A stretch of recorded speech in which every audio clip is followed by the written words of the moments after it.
Hello everybody and welcome to Chorley Writers Circle's presentation for the Chorley Festival 2021.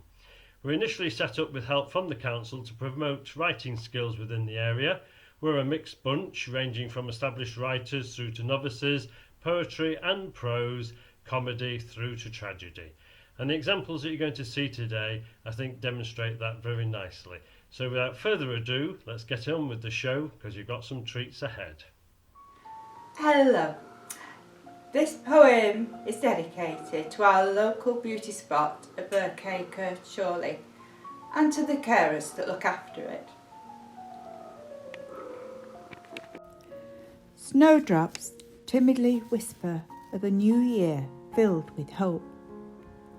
Their small, fragile flowers gently give way to randomly scattered wild daffodils, lifting their sunshine faces to the sky, heralding in a time of new life and rebirth.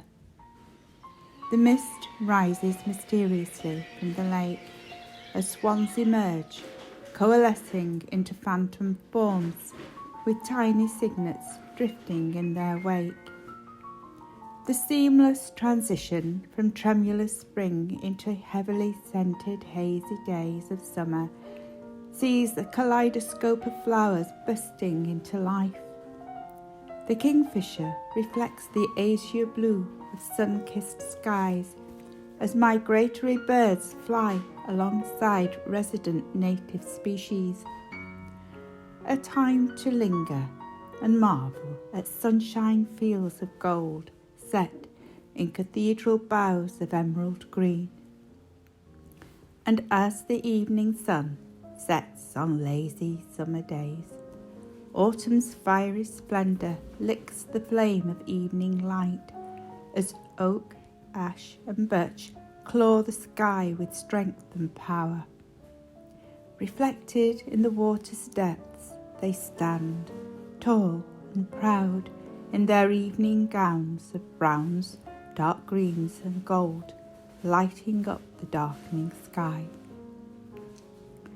Steel grey skies give way to winter's icy touch as snowflakes drift across the frozen waters to rest on sleepy barren boughs laden with snow. The peace is all-encompassing with the damp smell of earth, wood and pine creating a deep inner warmth as seagulls circle high above, catching thermals in flight. And so the months and years turn, from winter's nurturing rest to spring's tender beginnings, summer's lazy days and autumn's golden glory to come full circle in the creation of life.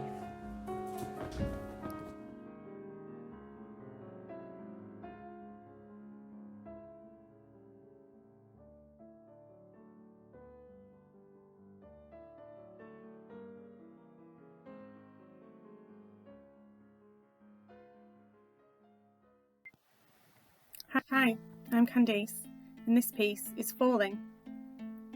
Falling in love is like being Alice while she tumbled down the rabbit hole. A crazy, disorientating journey down through the feelings, experiences and memories, all while you left your stomach above you, along with your common sense. You try to grab hold of a hollow to slow the ride, but it makes no difference to the speed you plummet. All it does is free the items perched there, those past regrets, embarrassments and sentimental souvenirs. On occasion, you think you have control. You manage to reach the sides to halt yourself, starfish-shaped, staring into an abyss. With arms and legs shaking in restraint to remain where you are, they fail you and the free fall begins again, making you want to scream, giggle and puke all at once. If you decide you are in true love, at the bottom you land in your lover's arms.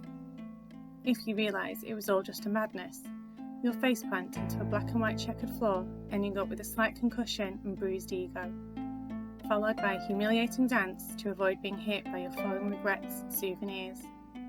But with no serious internal injuries, you peel yourself off the cold floor, recover quickly, and most likely take the ride again. However, falling out of love is an extremely different experience. more like a Stephen King novel. Thanks.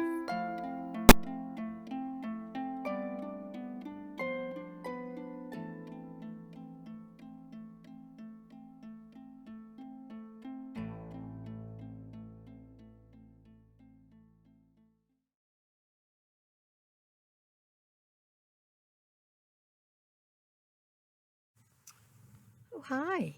I haven't seen you here before. Oh, pleased to meet you. I'm Kathleen Clunan, and I have recently had my very first novel published, and it is called The Evolution of Christy Harris. It is really a kind of cross between, Bridget Jones' Diaries and Long Lost Families. And it's about a young lady whose life is turned upside down when she discovers her real biological mother is a famous actress. And it's all the developments that happen because of this secret being disclosed. I'm going to read you a little bit, and it's from the bit where Christy has just discovered who her mother is. So here we go. I remember the last time she visited. The smell of cut grass hung in the air then too. We were outside in the garden. She cupped my face in her hands and planted a kiss on the top of my head. She told me she was going away for a while. She told me to follow my dreams and work hard to make them happen. I remember a solemn pinky promise to send her sketches and paintings and doodles. She told me I was the most special girl she had ever met, and it made me feel like a secret princess. Whenever I felt sad about anything, I've always remembered that moment, the look in her eyes promising it was the truth. Then she gave me a tight hug, and she left, her scarlet headscarf slung over her arm, dancing behind her as she strode away. It almost begged me to follow. I went to play on the climbing frame instead. I shouted bye as I dangled upside down, swinging by my knees from the monkey bars. She hadn't turned around, and I hadn't followed. I shake my head, try to wake up from this nightmare. So that's a little extract of my book, The Evolution of Christy Harris by Kathleen Clunan. I really hope you enjoyed that. Thank you for listening to me. Bye.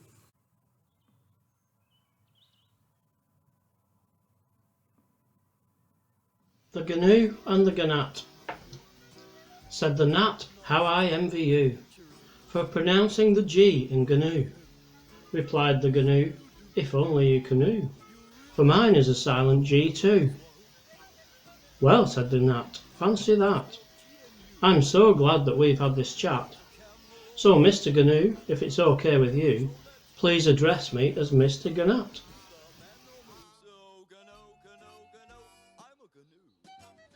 Hi, my name's Jane Burns and I'm a member of Chorley and District Writers Circle. I'd like to read you a poem I've written called Walkers Before You. Have you ever walked a path on a Sunday stroll and wondered whose feet have walked it before? Cobbles hidden under overgrown grass may give you a clue to those who have passed. Whose hands have touched the wrought iron gate that hangs off its hinges and needs a good paint? A blacksmith perhaps, or a stable hand. This house could have been the best in the land. Horse and cart, and a lord of the manor, a lady in waiting who may be his lover. Has someone kissed under the big oak tree? Has a child scurried when he thinks he's been seen? A secret path leads to overgrown fields, where deer and rabbits may have scurried for meals, where raindrops have fallen. Whose shoes have they wet? Where couples have known they should never have met. An old outhouse with stones that are missing, part of a chimney without any smoke. Who sat down here warming face, hands and feet, drinking ale or eating bread and meat? Imagine the laughter of the gentry and lords, of children playing with old wooden swords, house staff sneaking a sip of gin. Just as I think it, I take a peep in. To my surprise, I saw someone looking. Their transparent face met mine in the glass. It scared me as goosebumps covered my skin. Was this an old lady who still lives within? This derelict house is broken and old, but the history of it may never be told. We can only imagine what went before, as I quietly walk from what once was a door.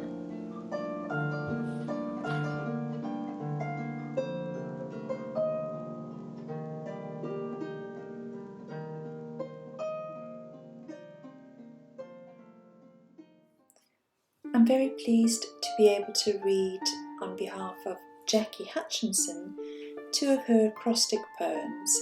An acrostic poem is written in such a way that the first letter of each line of the poem vertically spells out the subject of the poem. The first one is care.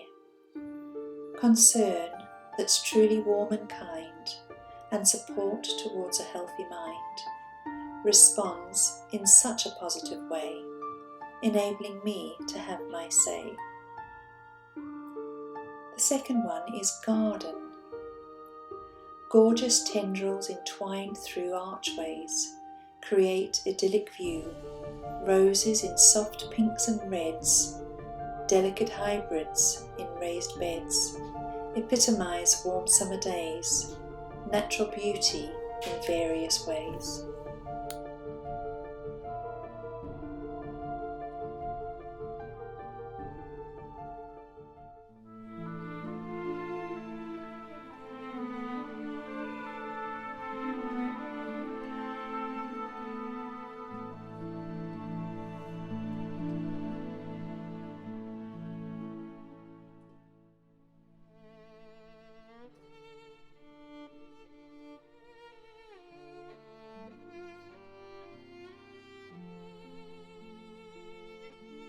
Hi, I'm Agnès, a Franco-British writer working on the Holocaust.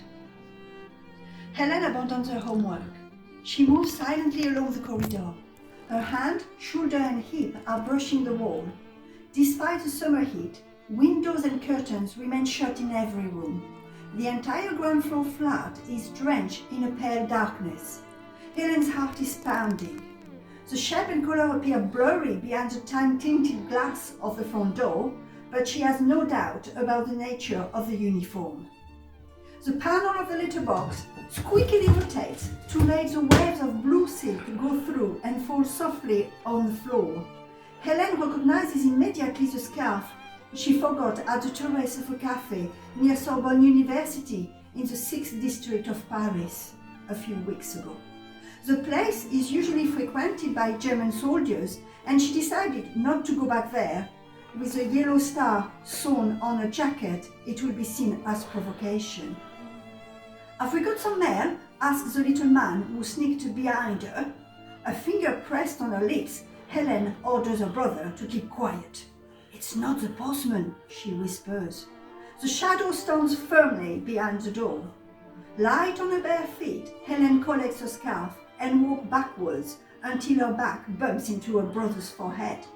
"It's dirty," the young eyes notice. Helen unfolds her scarf. The fabric has absorbed the black ink, making the letters fuzzy, but the message is clearly readable. "Round up at 2 p.m. Get out of here." Thank you for listening, and I hope you enjoyed it.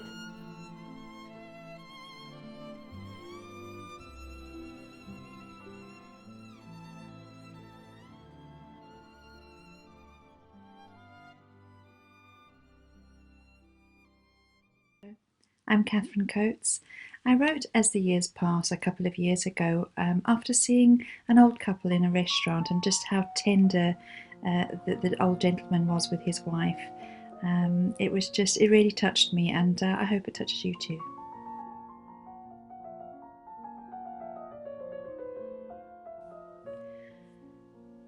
A white dress, a blue suit, young lovers' promises, children born, a family gained, grey hair a testament to many years.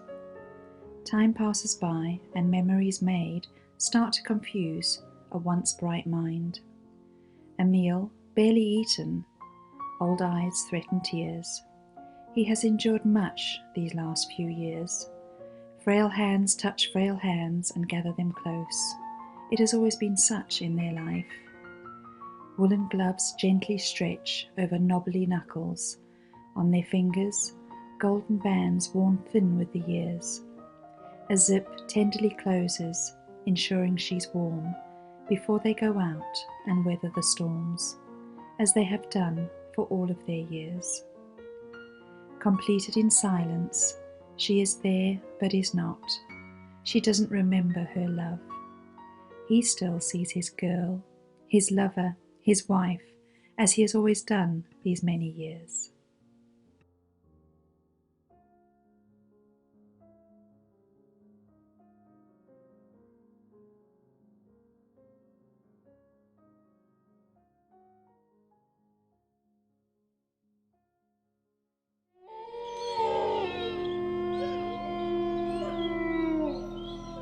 Hi, my name is Janette Gries and I've just published my first book. It's called Fight for the Future and it's about two young werewolves who come to Lancashire to start a new life.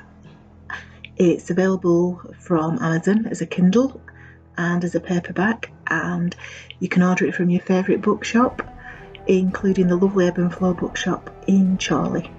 And this is how it starts. The single-decker bus coughed its way through the valleys of North Lancashire, leaving behind a gentle trail of smoke in the hot summer air. Two young men sat quietly on opposite ends of the back seat, their eyes alert and watchful, taking in all that was new to them. Between them, firmly restrained against the bumps and jolts, were two guitar cases. Their destination was the village of Bardale, miles from everywhere, the route's terminus, and perhaps a safe place. The two passengers exchanged wary glances as the bus finally rolled to a halt next to a small village green. "Reet lads, we're here," confirmed the driver, putting on the handbrake and reaching for his cigarettes. Anthony adopted the air of an older brother, shook his head, and turned to retrieve their luggage from the overhead rack. Reaching the platform, he threw one of the thin suitcases at his twin. Thomas caught it without dropping his precious guitar.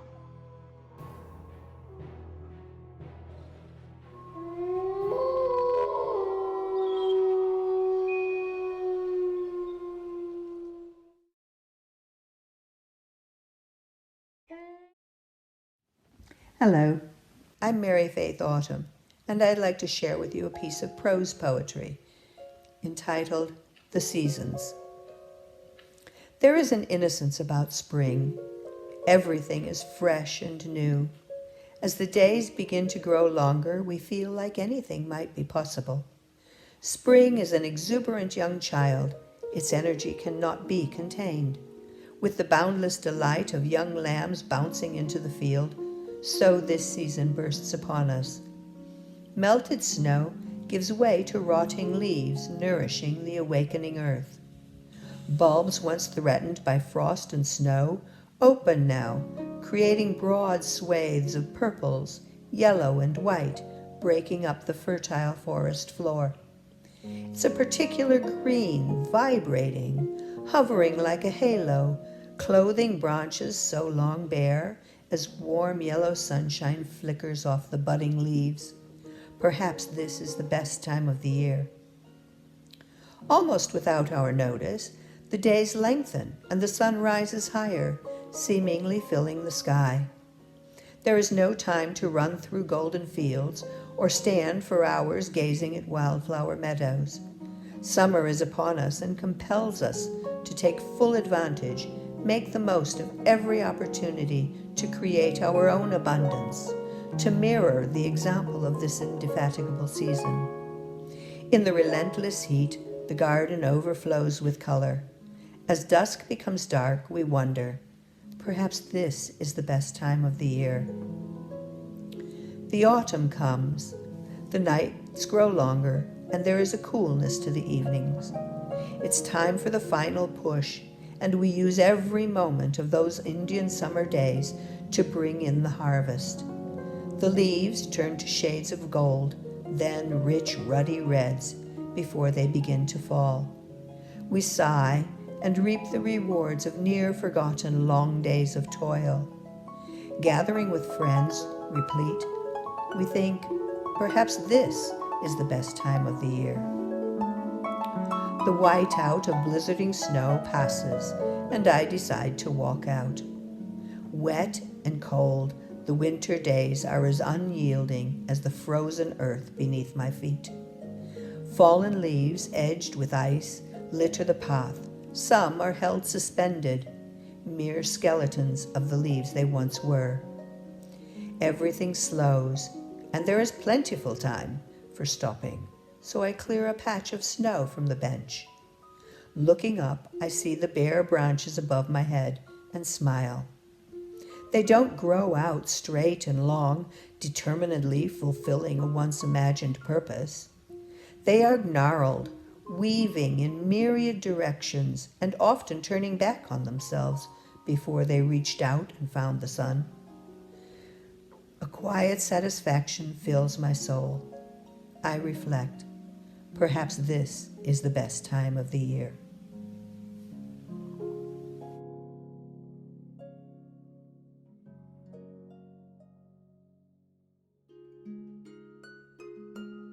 Hello, my name's Dave Carr, and I've been a member of the Chorley and District Writers Circle for about 2 years now. This is a poem about the bearded tit. It's called Not a Tit at All. The bearded tit is not a tit. It's not a tit at all. The clues are in the finer points, the details very small. I know you'll not believe it, and you'll want to verify. So if you're out one summer's eve, where tits might catch your eye, if there's a rustle in the reeds, a twitcher in the rye, the chances are that you will find a bearded tit close by. So get down on your hands and knees and through the rushes crawl. Just look at it, you look at it. It's not a tit at all. Not even just a little bit. It's simply not a tit.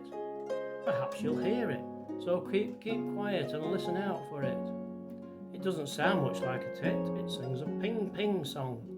How could those ornithologists have got it all so wrong? The long-tailed tit, which looks like it, is every bit a tit. A pity, as the bearded tit is pretty, I'll admit. And maybe when you look at it, you'll notice something weird. It has 2 long mustachios, it doesn't have a beard. It should be mustached reedling, but that doesn't seem to fit. And so, I guess we're stuck with it. Salute the bearded tit. Thank you. Hi everyone, my name is Ramsey, and this poem is called The Wicker Men of Chorley. The try that never will touch down, the shots that can't be taken, piteous frozen in mid-stride, our victory lap always denied, the trophy never held up high, but no, you are mistaken. For late at night, when you're asleep, from pedestals to ground we leap, up Chapel Street, for Zackerley too, by Wilcox's and Bill's tattoo. The carnival is oh so grand, passing Malcolm's music land, no men of steel, nor hearts of oak, our bodies creaking basket work. Through Market Walk, past spoons and booths, are men who gave their all for you. In weary rank by Thimperial, it's our eat lads, to Chorley pals, cruel sacrifice, so many died in brutal war from years gone by. Their faces long, pained with regret, their tombstone reads, lest we forget. So down they climb up for the lark, and more converge from Victory Park. A roundabout was their abode, near Morrison's on Bolton Road. They fled the scene some months ago. Where they live now, well, we don't know. For them, it's all about the match, with sinewed limbs of roofers' thatch. They're out to win, it's do or die, while Magpies fans can only sigh. There's barely time, old friends, to greet as we head down to Water Street. The car park there is where we play, with stilted joints that snap and crackle. Total football, no holds barred, bicycle kicks and sliding tackles. The game flies by with shrieks and shouts, through inky dark the action flows. He shoots, he scores, such ecstasy, till milk floats herald dawn's first glows. For then we scurry back to plinths, around about this place, your home, and strike our poses through the day, motionless, inert, alone. Waste not your sorrow on our plight, knowing we will never score. We do each night, and looking down, heads bowed, shuffling through the town. It's you that we feel sorry for. Thank you.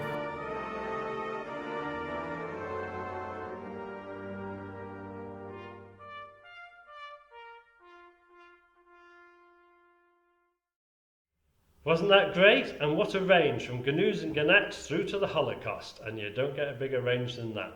That last piece was a beautiful blend of comedy through to pathos. We had the two ladies that were reading extracts from their books, which they're very proud of. Some lovely poetry about the seasons, falling in and out of love. Where there's yang, there's going to be some yin. But above all, we've all learnt that a birded tit is not a tit at all. And on that happy note, I'd like to thank all the members for their superb work that they've done, but in particular a very, very special thank you to Eleanor, the lady who was on at the beginning, who's worked for weeks doing all these videos. I'm very, very grateful. Thank you. And if you've got a poem or a story inside you, perhaps you can come to our website and meet us. We're having virtual meetings at the moment, so we're totally COVID safe, and hopefully we'll see you there. Bye.